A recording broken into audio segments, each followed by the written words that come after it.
اعوذ باللہ من الشیطان الرجیم، بسم اللہ الرحمن الرحیم۔ انجینئر اویس درانی آج جو ہے قرآنی لیکچر کے سلسلے میں یہ اقدار خداوندی پر عمل کے سلسلے میں رسول کریم صلی اللہ علیہ وسلم کے جو شب و روز ہیں، یعنی قیام اور رکوع اور سجود، جن کو نماز میں ہم لیتے ہیں، پریکٹیکل ڈیمانسٹریشن کرتے ہیں ان چیزوں کی، ان کا جو ہے میٹافوریکل جو میننگ ہے یا جو ایکچول ان کا مطلب ہے قرآن نے جو لیا ہے، ان کو ہم سامنے لائیں گے جی۔ ٹھیک ہے جی۔ یہ وہ لوگ ہیں صحابہ کا والذین معہ، رسول اکرم صلی اللہ علیہ وسلم والذین معہ، جو اللہ کی اقدار پر یقین رکھنے والے ہیں، ایمان رکھنے والے ہیں، ہر حالت میں دیکھتے ہیں کہ ہمیں اس کے احکام کو کس طرح عمل میں لانا چاہیے۔ قرآن نے ان احکام کو مختلف مواقع پر بیان کیا ہے، کبھی امن و سلامتی کا کہہ کر، ٹھیک ہے، کبھی ظالم کی کلائی موڑنے کا کہہ کر، کبھی جھک جانے کا کہہ کر، کبھی سامنے کھڑے ہونے کا یعنی قیام کا، کبھی جھک جانے کا، سجود کا، ٹھیک ہے، اور کبھی تھوڑا سا جھک جانے کا، رکوع کا ہے اس کو، ٹھیک ہے۔ جیسے ضعیفوں کی مدد کے لیے آپ جھکیں گے، اور سرکشوں کو دبانے کے لیے قوت کی ضرورت ہے تو قیام کی ضرورت ہوگی، اس لیے کھڑا ہونا پڑے گا۔ یہ وہ تمام پروگرام ہیں، یہ تمام مقامات ہیں جن میں قرآن پہ تدبر کرنے سے بات سمجھ میں آتی ہے، ٹھیک ہے۔ اللہ کی اقدار یا اس کے احکام کی روح سے یہ طے ہوتا ہے سارا۔ اب یہ قرآن ایک آیت 39/9، قرآن کہہ رہا ہے کہ آمن ہوا کانتن آنا لیلے ساجدم و قائموں یحذر الآخرت و یحذر الآخرت و یرجو رحمت ربی، ٹھیک۔ یہ گروہ جو ہے، یہ جماعت جو تیار ہوئی ہے، اس کی کیفیت یہ ہے کہ وہ دن بھر تو مصروف رہتے ہیں، قوانین خداوندی کی پوری اطاعت کرتے ہیں، اپنی جملہ صلاحیتوں کو نظام خداوندی کے لیے وقف کی ہمیں، تاکہ ان کی نگاہ سے صرف مفاد عالیہ پر نہیں ہوتی، وہ مستقبل پر بھی نگاہ رکھتے ہیں، بہت متعد رہتے ہیں، ٹھیک ہے۔ یا ضرور آخرت، تاکہ اس میں کوئی خرابی پیدا نہ ہو، چاہتے ہیں کہ اللہ کی رحمت و ربوبیت کا یہ نظام جو ہے وہ یرجو رحمت رب ہی عام ہو جائے۔ رسول اکرم صلی اللہ علیہ وسلم سے کہا گیا ہے نا، 73/7 ایک آیا ہے، ان لکا فی النہار سبحا طویلا، دن میں تمہارے لیے بڑے لمبے چوڑے پروگرام ہوتے ہیں، مصروف رہتے ہو، تو یہ لوگ پھر اس کے بعد راتوں کی تنہائیوں میں یا اس وقت کے جب مصروفیات نہیں ہوتی تو پھر غور و فکر کے لیے بیٹھتے ہیں، پروگرام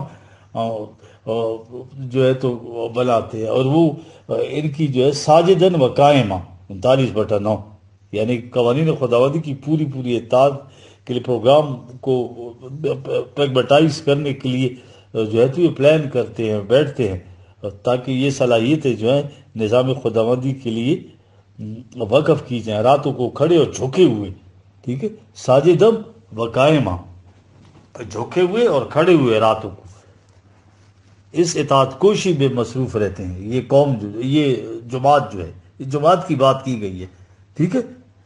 ہمارے ہاں تو عبادت کا مفہوم وہ پرستش، لے کے اب جتنی اس قسم کی چیزیں آئیں گی تو پرستش کی کوئی نہ کوئی شکل ہے ان کو، جس میں ان کو لے جایا جائے گا، ٹھیک ہے۔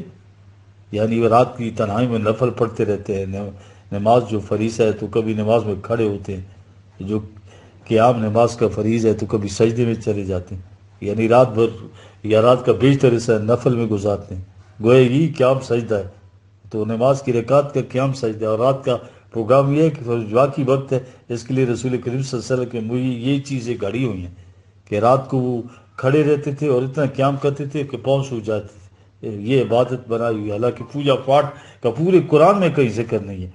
یہ نماز جس کو ہم کہتے ہیں تو تھوڑا سا ایسا ہے، کوئی بھی پروگرام شروع کرنے سے پہلے 1-2 رکعت جو ہے تو اس میں جو ہے تو قیام اور رکوع اور سجود وہ ڈیمانسٹریشن ہے ایکچولی ان چیزوں کی، ریچولائز اس لیے کیا گیا ہے نا، ایموشنز کا بھی خیال کیا ہے اللہ تعالیٰ نے، یہ چیزیں انہوں نے بنائی ہوئی ہیں جی، ٹھیک ہے جی۔ اب یہ رسول کریم صلی اللہ علیہ وسلم کی جو مصروفیات تھیں، قرآن کا ارشاد یہ ہے کہ آپ کی سبھی کاش کا نتیجہ کیا ہے؟ ساری رات نوافل پڑھنا نہیں تھا، بلکہ کیسر و کیسرا، رومن و ایران کی جو تہذیبیں ہیں ان کے لیے پروگرام بن رہا تھا، حرف غلط کی طرف مٹا دی گئی۔ آپ کا کیا خیال ہے؟ کیا وہ آرام سے بیٹھ گئے ہوں گے؟ انہوں نے کوئی پلان نہیں کیا ہوگا طاغوتی طاقتوں نے ان کے خلاف، تو ان کو کاؤنٹر کرنے کے لیے یہ سارے پروگرام تھا جی۔ اس لیے آپ کو کہا گیا قرآن میں کئی جگہ پہ کہ تمہارے ساتھ اور بھی لوگ ہوتے ہیں، رات کا کچھ حصہ سونا بھی چاہیے، دن میں مصروفیت ہوتی ہے۔ آپ لوگوں کے سامنے بڑا ہیوی پروگرام ہے یہ یار، چیلنج کیا ہوا ہے طاغوتی طاقتوں کو، ٹھیک ہے؟ اب آپ جو ہے راتوں کو ساتھیوں کے ساتھ بیٹھ کر تفصیلات طے کرتے تھے، غور و فکر ہوتا تھا۔ اتنا عظیم انقلاب لانے کا پروگرام دنیا بھر میں یہ انقلاب لانا تھا، یہ کوئی واضح پن نہیں تھا یار، یہ عملی طور پر پریگمیٹکلی نظام متشکل کرنا تھا۔ تو کیا رات بھر یا رات کا بیچ طرح سے یوں نفل پڑھتے رہیں گے؟ تو نظام کی تشکیل کے لیے پروگرام کس طرح سے بنائے جائیں گے؟ اس وقت دو ہی تو سپر پاورز تھیں یار، ایک پرشین اور دوسری یہ رومن امپائر، ٹھیک ہے؟ آج دونوں سپر پاورز کے ساتھ عربوں کی اس مٹھی بھر جماعت کا یہ کلیش ہوا، نہ کوئی ساز، نہ عراق، نہ یا وسائل، نہ سامان۔ وہ صحرا میں بیٹھے ہوئے دائیں بائیں دنیا کی اتنی بڑی سپر پاورز، ان کے ساتھ ٹکراؤ، پھر خود عرب کے اندر بھی جو قبائل تھے ان کے ساتھ بھی مخالفت۔ یہ تھا ان کا پروگرام۔ اگر صورتحال یہ ہوتی کہ دن میں جو کام کاج کرتے وہ کرتے اور ساری رات نفل میں گزار دیتے، تو پروگرام کس طرح سے بنا سکتے تھے؟ کہ ان کے ساتھ ٹکراؤ بھی کرنا تھا، اور ٹکراؤ میں انہوں نے جو کچھ کیا وہ چند دن کے اندر تھا۔ اس کے بعد نہ ایران کا کسرا باقی رہا اور نہ رومن کا کیسر، دونوں سویلائزیشن جو ہے تو ختم کر کے رکھ دی۔ مملکت ہی نہیں، ان کی تہذیبیں ختم ہو گئی۔ یہ تھا اتنا بڑا پروگرام۔ اس پروگرام کی کیفیت یہ تھی کہ دن میں اپنے پروگرام کو کیری آؤٹ کرتے تھے، جو بھی ان کے لیے دن بھر کی مصروفیات پروگرام ہوتا تھا یہ کرتے تھے، اور اس سے فارغ ہونے کے بعد سے جو کچھ کیا ہوتا تھا اس کو ریوائز کرتے تھے، پروگرام کو نظر ثانی کرتے تھے، جو کرنا تھا اس کا پروگرام بناتے۔ اب اس پروگرام کی قرآن نے 3 شکیں بتائی ہیں، ٹھیک ہے جی؟ ایک کو قیام کہا جا رہا ہے، ایک سجدہ ہے، ایک رکوع ہے، 3 شکیں ہیں، ٹھیک ہے جی؟ اب زندگی بھر کے لیے اس اتنے بڑے جو ہے مشن کو کامیابی سے ہمکنار کرنے کے لیے یہ قیام و سجدہ جو ہے تو یہی تو سارا پروگرام تھا ان کے ایسا تھا۔ اور حقیقت بھی یہی ہے کہ زندگی میں یہ 2 ہی مقامات ہیں، یا کسی کے سامنے کھڑا ہو جانا ہے یا کسی مقام پر جھک جانا ہے، بڑی چیز ہے۔ فیصلہ یہ کرنا ہوتا ہے کہ جھکنا کہاں ہے اور کس کے سامنے کھڑا ہونا ہے۔ یہ بہت ہی اہم جو ہے تو اسٹریٹجی ہوتی ہے زندگی میں۔ مظلوم کے سامنے آپ کھڑے ہو جاتے ہیں تو یہ بدترین ظلم ہے، ظالم کے سامنے جھک جاتے ہیں تو یہ بھی جرم ہے بہت بڑا۔ مظلوم کے سامنے جھوکی، ظالم کے سامنے کھڑے ہو جائے، یہ ہے قیام اور وہ سجدہ ہے۔ ساری زندگی میں مقام آتے رہیں گے۔ سوچنے کی بات یہ ہے کہ قیام کا کون سا موقع اور سجدے کا جھکنے کا کون سا، اس پر غور و خوض ہوتا ہے اور یہ پروگرام کا حصہ بنتا ہے۔ یہ دونوں ہی باتیں، لیکن غلط مقام پہ غلط چیز کا اختیار کر لینا یہ ہوتا ہے تباہی کا موجب۔ اگر رسول کریم صلی اللہ علیہ وسلم کو جو پہلا قیام کا حکم ملا تھا وہ یہ تھا، یا ایھا المدثر، سورۃ البقرہ، ہاں ٹھیک ہے۔ اب یہ یا ایھا المدثر کی جو انہوں نے ترجمے کی ہیں، ان سے تو یا وہ غیر اچھے اورینٹلسٹ جو انہوں نے ان کے ترجمے کیے ہوئے ہیں، ٹھیک ہے۔ اے خزاں دیدہ کائنات کو بہار نو اور نئی شگفتگی سے آشنا کرنے والے، کم، یہاں کم قیام کا مطلب ہے، یعنی پہلے ایک لفظ کے پورے انقلاب کا جو تصور یا مقصود تھا وہ قرآن نے دیا ہے کہ گلشن کائنات خزاں دیدہ ہو چکا ہے، اس کی بہار و شگفت کے لیے کم کا۔ آپ اس زمانے کی مغرب کے مورخین کی لکھی ہوئی تاریخیں دیکھیے نا، وہ کہتے ہیں کہ کائنات کی زندگی میں کئی شگفتگی اور شادابی نظر نہیں آتی تھی یار۔ یہ ان کے الفاظ ہیں، یہ کائنات بالکل ایک خزاں دیدہ چمن ہو چکی تھی۔ یہ الفاظ ایک ممتاز مورخ یہ ڈینیسن کے ہیں، اس کا پہلے اقتباس علامہ اقبال نے اپنے reconstruction of religious thought in Islam میں لکھا ہے، وہ انگریزی میں اس کو اردو ترجمہ کر دیتا ہوں، ٹھیک ہے جی۔ اس وقت ایسا دکھائی دیتا تھا کہ تہذیب کا وہ قصر مشید جو 4000 سال میں جا کر تعمیر ہوا تھا منہدم ہونے کے قریب پہنچ چکا ہے، اور نو انسانی پھر اسی بربریت کی طرف لوٹ جانے والی ہے، جہاں ہر قبیلہ دوسرے قبیلے کے خون کا پیاسا تھا اور آئین و ضوابط کو کوئی جانتا تک نہ تھا۔ قدیم قبائلی آئین اپنی قوت و احترام کھو چکے تھے، اس لیے اب ملوکیت کے انداز کون کا سکہ دنیا میں نہیں چل سکتا تھا۔ عیسائیت نے جن آئینوں دساتیر کو رائج کیا تھا وہ نظم و ضبط اور وحدت و یکجہتی کے بجائے تشدد و افتراق اور ہلاکت و بربادی ہوئے موجب بن رہے تھے۔ غرضی کے وقت آ چکا تھا کہ جب ہر وقت فساد ہی فساد نظر آ رہا تھا۔ تہذیب کا وہ بلند و بالا درخت جس کی سرسبز و شاداب شاخیں کبھی ساری دنیا پہ سایہ فگن تھی، آرٹ، سائنس اور لٹریچر کے زرعی سمراج سے بہریاب ہو چکی تھی، اب لڑکھڑا رہا تھا، متزلزل ہو رہا تھا۔ عقیدت و احترام کی زندگی بخش نمی اس کے تلے سے خشک ہو چکی تھی، اب وہ اندر سے بوسیدہ اور کھوکھلا ہو چکا تھا۔ سلسلے حرب و ضرب کے طوفانوں نے اس کے ٹکڑے ٹکڑے کر دیے تھے، اور یہ ٹکڑے صرف رسومات پارینہ کے بندھن سے ایک جگہ قائم تھے، لیکن ان کے متعلق ہر وقت خطرہ تھا کہ نامعلوم کب گر پڑے۔ کیا ان حالات میں کوئی ایسا جذباتی کلچر پیدا کیا جا سکتا تھا جو نو انسانی کو ایک مرتبہ پھر ایک نقطے پر جمع کر دے اور اس طرح تہذیب کو مٹنے سے بچا لے؟ اس کلچر کو بالکل نئے انداز کا ہونا چاہیے تھا، اس لیے پرانی رسومات و آئین سب مردہ ہو چکی تھی، اور انہی جیسے اور قوانین مرتب کرنا یہ صدیوں کا کام تھا۔ یہ ہے یا ایھا المدثر قم۔ اب علامہ اقبال نے انہی قرآنی آیات کو لیا، ٹھیک ہے جی، ان کا دیکھ لیجیے۔ دو گیتی را سلا از کرت اوست اور مسلمان لا یموت از رکت اوست۔ ٹھیک ہے، کرا کے معنی اعلان کرنا ہے، یعنی مومن کی جو کرت ہے، اللہ کے پیغام کا جو اعلان کرتا ہے وہ یوں ہے کہ گویا وہ پوری کائنات کو، دونوں جہانوں کو اپنی کرت سے انوائٹ کرتا ہے، آواز دیتا ہے ان کو، دو گیتی، دونوں جہانوں کو، را سلا از کرت اوست، دعوت دیتا ہے اس نظام کو اسٹیبلش کرنے کی۔ یہ صلاح وہ نظام ہے جو قرآن کے اوپر قائم ہوگا، ٹھیک ہے۔ اور مسلمان لا یموت از رکت اوست، اس کی جو نماز ہوتی ہے، صلات ہوتی ہے، وہ زندہ جاوید ہو جاتا ہے۔ لا یموت، اس میں تو مرتا ہی نہیں ہے جی۔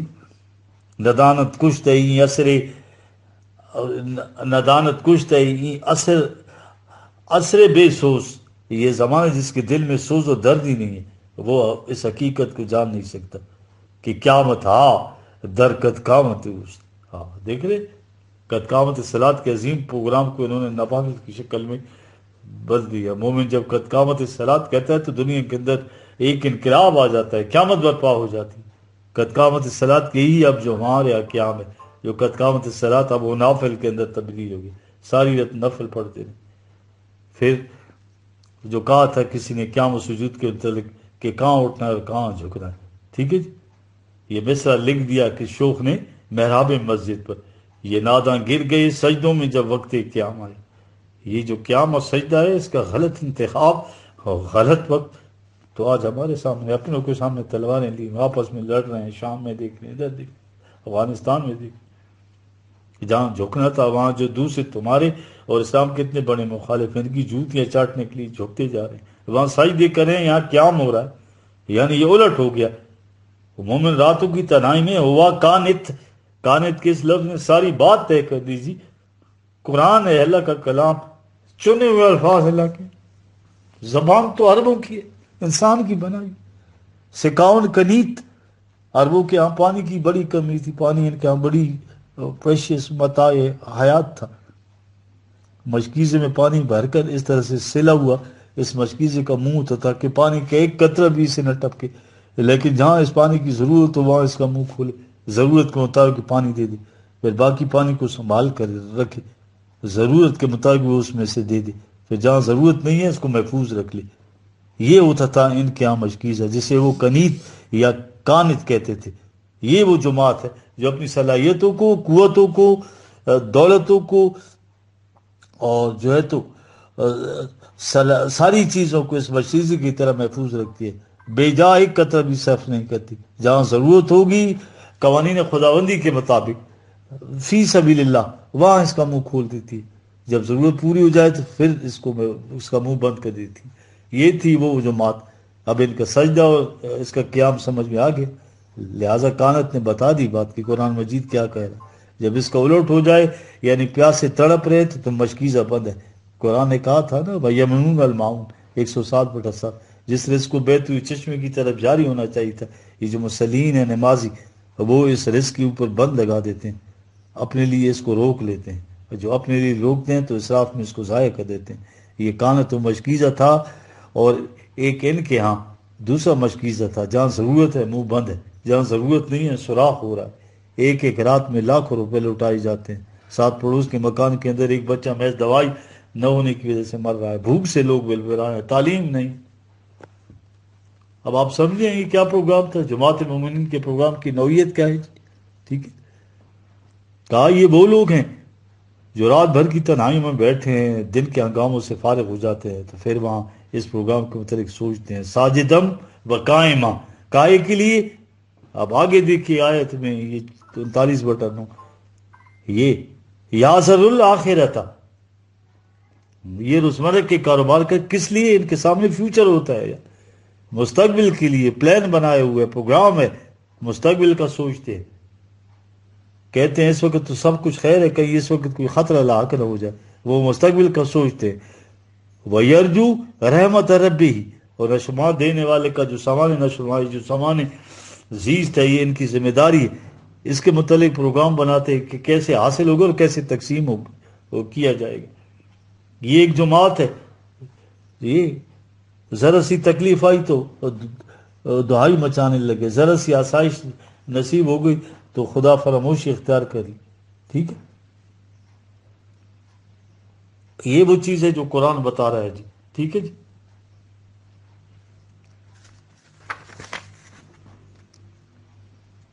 یہ اصل میں آگے بھی ہے قرآن میں۔ ٹھیک ہے جی، تو اللہ کہہ رہے آگے کہ کل حل یستوی الذین یعلمون والذین لا یعلمون، یہ 39/9، ان سے پوچھو یہ دونوں گروہ کبھی برابر ہو سکتے ہیں جی؟ یعنی بات علم و بصیرت کی، اس لیے کہا انما یتذکر اولو الالباب، ہم کہہ رہے ہیں اس کو وہی سمجھ سکے جو انتہائی عقل و دانی سے کام لے، جذبات اور عقیدت و تقلید سے نہیں۔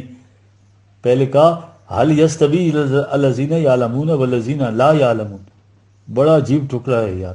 ہاں، یعنی قرآن کی روح سے صاحب علم اور وہ جس کو علم نہیں ہے، کیا دونوں برابر ہو سکتے ہیں؟ یہ جو اولو الالباب ہیں یہ وہ ہے یعنی جسے عقل کا نچوڑ نکالا ہوا کہتے ہیں، وہ بالکل جن کو اولو الالباب کہتے ہیں۔ صرف عقل مند ہی نہیں، لفظ عربی زبان میں انتہائی عقل کی بات، جو نچوڑ عقل و بصیرت اور دانش و بینش کا ہے، کہا ہے صرف یہی لوگ اس بات کو سمجھ سکیں گے۔ کل یا عباد الذین آمنوا اتقوا ربکم، ان سے کہہ دو کہ جو دعویٰ کرتے ہو کہ ہم اللہ کو مانتے ہیں، تم قوانین خداوندی کی نگہداشت کرو، اس سے کیا ہوگا؟ للذین احسنوا فی ہذہ دنیا حسنہ، دیکھ رہے اگر انہوں نے یہ صحیح تناسب قائم رکھا، یعنی قیام کے وقت قیام، سجدے کے وقت سجدہ کیا، للذین احسنوا فی ہذہ دنیا حسنہ، تو یہ ان کی زندگی متوازن اور خوبصورت ہو جائے گی۔ قرآن نے نیکی کا لفظ کہیں یہ غلط ترجمہ کرتے ہیں، حسنات اور سیئات، جرم کے لیے، برائی کے لیے۔ نیکی کا لفظ تو قرآن ہے ہی نہیں، فارسی سے آئے۔ قرآن میں حسنات کا لفظ ہے، یعنی پروپورشن، تناسب، صحیح توازن، جیسے آؤٹ آف پروپورشن ہونا کہتے ہیں، ٹھیک ہے نا، تو وہ تو پھر سیئات ہو گیا۔ یعنی اللہ کی قوانین اقدار ہیں، وہ انسانی زندگی کا توازن قائم رکھتی ہیں، یہ معاشرے کا توازن قائم رکھتی ہیں، یہ جو انسانیت کی عالمگیر برادری ہے اس کا توازن قائم رکھتی ہیں، یہ حسنات ہیں۔ ٹھیک ہے، ان سے کہہ دو اس دنیا کے اندر جو ہے فی ہذہ دنیا حسن، یہ حسنات کی زندگی بسر کرنے والے، ان کی یہ زندگی خوبصورت ہو جائے گی، اور واقعی خوبصورت ہوئی، مشرق و مغرب میں تانتا رہنے لگے، ایسی پیرس سوسائٹی قائم ہوگی صدر اول کے اندر۔ دیکھ رہے ہیں اب یہ عبادت کا مفہوم اطاعت خداوندی تھا، انہوں نے اس کو نماز میں لگا دیا، پرستش بنا دی۔ رات بھر نفل پڑھنے سے اس کا اثر اس کی زندگی پر نہیں پڑتا، اس کے لیے ہمارے ہاں عبادت کا مفہوم پرستش نے لے لیا، ان نوافل کے اندر قیام اور سجدہ آ گیا، اب اس سے وہ کچھ حاصل نہیں ہو رہا، ہاں جی، تو وہ ثواب ہوگا جو قیامت میں جا کر ذہنی سی چیز ہے۔ ٹھیک ہے، فی ہذہ دنیا حسنہ، قرآن کہہ رہا ہے اسی دنیا کی زندگی میں یہ چیزیں مل جائیں گی. اگلی چیز یہ بتائی کہ دنیا میں جن قوموں نے ترقی کی اس میں وہ قومیں تھیں جو اپنے یہاں محصور ہو کر محدود ہو کر نہیں بیٹھ گئیں, وہ دنیا کے اندر نکلی, پھیل گئیں. مثلا یہ دیکھیں یورپ کی اقوام جو آج ساری دنیا ممتاز حیثیت, ان کی کوئی قوم ایسی نہیں جو اپنی وطن کے اندر پاؤں توڑ کر بیٹھی. وہ قومیں ساری دنیا میں پھیل گئیں. امریکہ دریافت کیا ان کے ہاں یہ جتنی قوت اور ترقی ہے اس میں راز یہ کہ اپنی ملکوں کے اندر پاؤں توڑ کر بیٹھ نہیں گئے تھے. ٹھیک ہے, یہ تعلیم تھی سب سے پہلے کس نے دی؟ سنو ان سے کہا عبداللہ واسعۃ 39/10. ان سے کہو کہ اسی صحرا کی سرزمین کے اندر مت بیٹھ جاؤ, یہاں کچھ نہیں ملے گا. اللہ کی زمین بڑی وسیع ہے, نکلو. باہر نکلے تو عزیزان مرسی دور میں وہ پورے ایران میں, مصر میں جتنی امپائر تھی بازنطینی, ان کے اندر نکلے. وہ ملتان تک آئے, یہ لوگ چین تک پہنچے, امریکہ تک گئے, ابھی مل رہی ہیں قرآن وہاں سے, اور قبریں ملی. اتنا سا ٹکڑا قرآن کے اندر حکم ہے, تو اسی حکم کی تعمیل میں نکلے. وہ اگر یہ کہتے ہیں کہ یہ مولا نے دینا تو چھپر پھاڑ کے دے. قرآن نے قوموں کو یہ راز بتایا پراسپیرٹی کا. عبداللہ واسعۃ انما یوفی صابرون, یوفی صابرون.